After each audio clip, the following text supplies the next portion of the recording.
গতকাল 13 ফেব্রুয়ারি র্যাব 10-এর একটি অভিযানিক দল গোপন সংবাদের ভিত্তিতে রাজধানীর যাত্রাবাড়ী থানাধীন উত্তর যাত্রাবাড়ী এলাকায় একটি অভিযান পরিচালনা করে।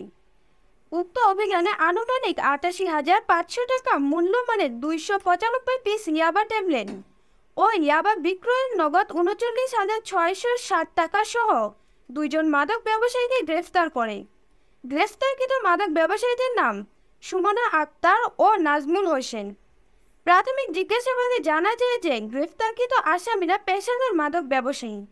তারা বেশ কিছুদিন যাবৎ দেশের বিভিন্ন সীমান্তবর্তী এলাকা হতে অবৈধ পন্থায় ইয়াবা ট্যাবলেট সহ অন্যান্য মাদক দ্রব্য সংগ্রহ করে রাজধানী যাত্রাবাড়ি সহ আশপাশের বিভিন্ন এলাকায় সরবরাহ করে আসছিল।